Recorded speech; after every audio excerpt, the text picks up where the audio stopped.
1998 Ford Escort. As you can see, this one looks a little bit different from your normal Escort.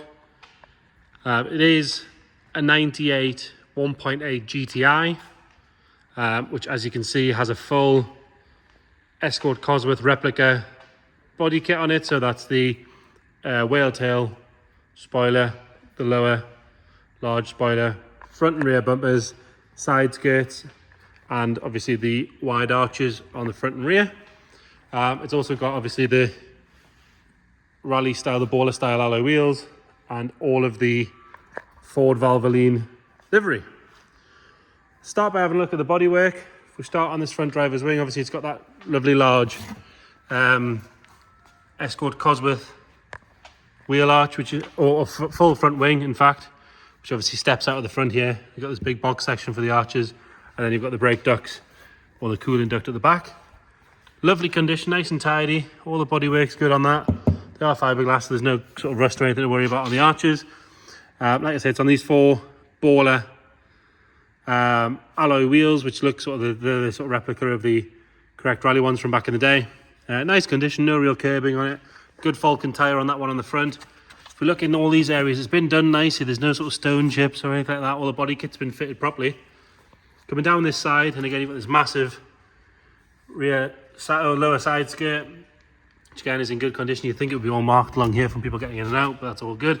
Tiny little stone chip down the bottom there, but other than that, all good. Rest of the driver's door nice and tidy, all good around all the handles and stuff. It's all well and good to spend all this money and time, but if you do want a car with bad bones to start with, you've kind of wasted your time. But you can see all the usual places, it's all nice and tidy. Up the A-pillar there, there's no sign of any stone chips or anything like that. Around the windscreen is good, as is along the top here. Around the sunroof, which is factory sunroof, not a dealer fit one. Again, there's no sign of any corrosion coming through there. And the rest of the roof, all nice and straight. All the glass on this side, nice and clear. There's no ingrained scratch on it. I did notice that it doesn't want to go up and down this window, so it's down about 2 inches. We will try and get it up just to keep it nice and dry, but it is down a couple of inches. When you hit the switch, nothing's happening. It's not clicking or going up or down or anything like that. But we will check that out. Rear quarter, again, you've got these lovely boxy Cosworth arches on there, which obviously is a bigger job than the front wings, whereas this is quite a large job. And by the looks of things, we've got metal arches with what looks to be a fiberglass extension. But again, it's been done well, nice and tidy. There's no stone chips or anything down the bottom there. Another good wheel and tyre. Nice and straight if you look up it. It's not sort of ripply or full of filler or anything like that. Coming round on the back, all the tail lights, nice and clean and bright. Got that nice stainless Cobra rear exhaust, or exhaust box in fact. Don't know why, of course it's a rear one, ignore me. It's been a hot day today. Nice and tidy on that rear bumper again. Larger Cosworth rear bumper. All nice and tidy on there. Have a look underneath. Looks to be nice and straight under there as well. And then you've got the two spoilers, the low level one and your high level one. Fiberglass again, but nice and tidy. There's a bit of a paint chip just in front of the stanchion there. But other than that, all good. And we've got a little bit of a crack just in the corner on this one. But the rest of it nice and tidy. It's not had the boot lifted up and down with it or anything like that. All good. Coming around on the passenger side, and again, if you look up, it is nice and straight. Obviously the blue is wrap. The car is white underneath, so you could peel all those off if you wanted to. Give it a polish and get rid of those sort of lines. Nice and tidy on that rear arch, but again, fiberglass arch extension, metal arches. You can get your hands in there. Nice and sharp. Another good wheel and tyre. Around the windows and everything on this side are all good. Have another look at the roof from here as well. And have a look around the sunroof, like I say, all nice and tidy around there. All good on that leading edge and on the A-pillar. Rest of the passenger door, all nice and tidy. And then the side skirt on this side is good as well.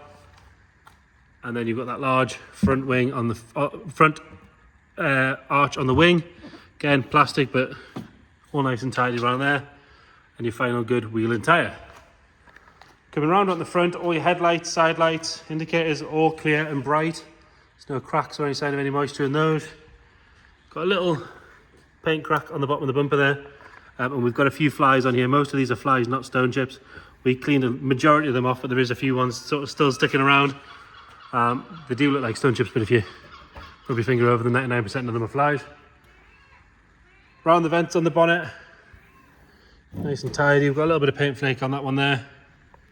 And there's another flake of paint off on the back of the bonnet there itself. Other than that, all good. So definitely an eye-catching car.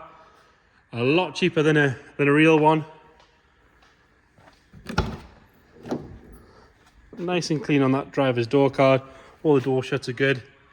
And you've got your standard half leather GTI interior. This driver's seat's got a little bit of wear on the bolster, but other than that, nice and tidy. Steering wheel is good. Shows 97,447 miles. We've got an aftermarket Sony head unit there. Sort of Bluetooth jobby. Pop the bonnet and boot while we're here. And then if we look in the rear, nice and clean on that rear bench. Doesn't look like it's been used hardly at all. All the headlining, nice and tidy. We've got your sun visor and everything all in place. Going round into the boot. Again, even with that added giant spoilers, a lot of weight getting lifted up there. Those rams are all nice and strong. We've got the original stereo there with the pins to take it in and out. Bit of sound deadening. We'll lift that up and have a look underneath. Comes with a free trowel if you want to do some pointing work, but other than that, no sign of any trap moisture in there. Tidy enough, nice and solid. It is missing its spare wheel. Parcel shelf's clean, that's not been cut for any speakers or anything. Again, just be careful when you're shutting that because it is some weight on it, but it doesn't slam or anything, so those rams are good. Nice and tidy on the passenger door. This side of the dash is all good, there's no cracks on anything on the top of the dash. Got aircon as well, which is a nice touch. Heated rear screen, electric windows. Like I say, the driver's one doesn't want to go up or down. No real wear on the passenger seat. A little bit of sort of patina in the leather at the bottom there, but very, very minor. Good for the miles and the age of the car. Like I say, whoever's done the conversions obviously picked a good car to start with before spending all that money. And you've got a nice strong ram on the front.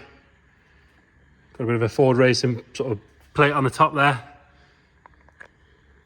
All the plaques are visible and in the right place. Been parked here a little while. It's not dropping any fluid or anything on the floor. Started on the button when we picked it up. I've briefly taken it down the road. It does drive well. Gets a lot of looks, as you'd imagine. Starts on the button. Nothing nasty flying out the back.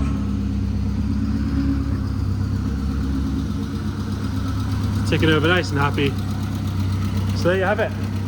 Very eye-catching, 1998 Ford Escort Cosworth replica based on a 1.8 GTI. If you've got any questions at all, please get in touch. Thank you.